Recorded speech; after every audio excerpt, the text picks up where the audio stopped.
Only have a few days in Scotland? It's enough time for a quick trip through the Highlands. I'll be sharing our exact one-day road trip itinerary we took from Inverness.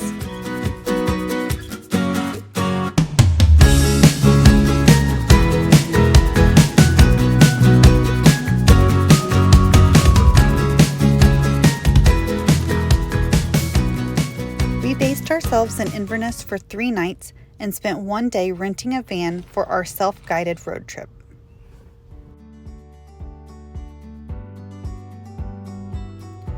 "20 minutes outside of Inverness, we started our road trip at Urquhart Castle. We explored the ruins and we took in the great views of Loch Ness. Personally, we chose to skip the other Loch Ness sites, but they could easily be added to this itinerary. In true Scottish fashion, it was cold and blustery, but we were traveling in early April, so that was no surprise.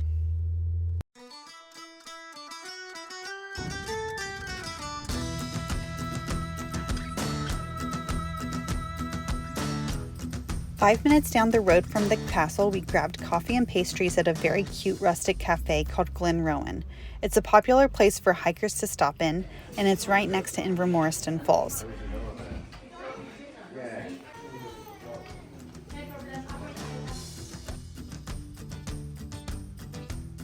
Invermoriston Falls is a charming stop with really easy trails to view the waterfall, which are just about a 5-minute hike away from the parking lot.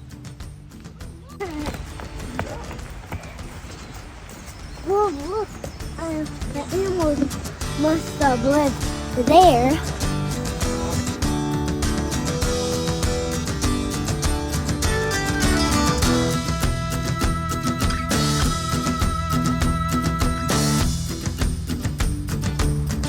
From there, it was about an hour's drive to Eilean Donan Castle, one of Scotland's most iconic castles.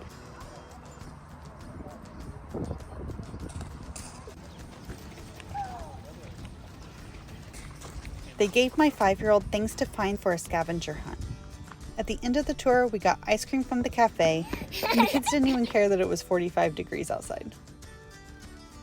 We drove to the edge of the Isle of Skye. If you have time, that is absolutely the place to drive around and hike. It just didn't work out with our itinerary, and quite frankly, we weren't going to be doing much hiking with the grandparents and 2 young kids in tow. Making Inverness our home base for 3 nights gave us the perfect mix of some adventure on the road trip and some downtime exploring the quaint town on foot. It's a small town, so you're pretty much close to everything. We stayed at the AC Hotel Inverness, which is a Marriott hotel, and we were able to walk to it from the train station. One of our favorite things we did in Inverness was the Ness Islands River Walk. It's completely flat, goes along River Ness, which flows into Loch Ness, and is suitable for all ages, and it's just a really nice, easy urban walk. Dining in Inverness was a bit of a challenge with such a large group. We had multiple issues with this, so consider making reservations well in advance.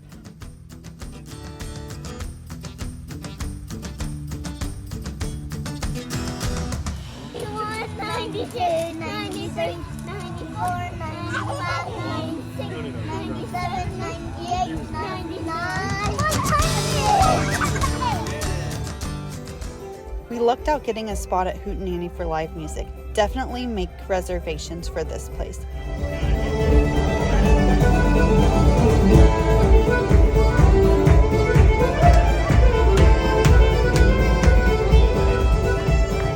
Observations on the Scots. Okay, so our interactions with locals were so nice. They just love to talk. I feel like they're very similar to the Irish, and they have that gift for gab. Even younger people would just strike up a conversation with us, and we felt very welcomed. We stayed 2 nights in Edinburgh, and that was not enough time. That paired with the weather we had, we just didn't see much. We did tour the castle, but it was so cold that it was just not that enjoyable. It was a beautiful backdrop to the city though, and I love how it was lit up at night. I'd really recommend going to Edinburgh during a warmer month, maybe when there are more events being held in the park and stuff like that. As I mentioned, you must rent or hire a car to explore the Highlands. We opted not to go on a tour because 1, they were more expensive, 2, the lack of control over our time, and 3, we had a person willing to do the driving. Because we were traveling with kids, we bought a family and friends rail card. which gave us a discount on our train travel. It's good for up to 4 adults, which can make a big difference in the price. For the London leg of the trip, I sent a survey to all the people in our group to help prioritize the sites we wanted to see. This was especially helpful for London because there's just so much to do, so much to see, but also because some of the people in the group had already visited London before. Okay, 1 night Glasgow, 3 nights Inverness, and 2 nights Edinburgh was moving too fast for our group, but we did see a lot, especially with our Highland road trip. Inverness is small, but there is enough to do for 2 to 3 nights, and it was a great jumping off point for our road trip.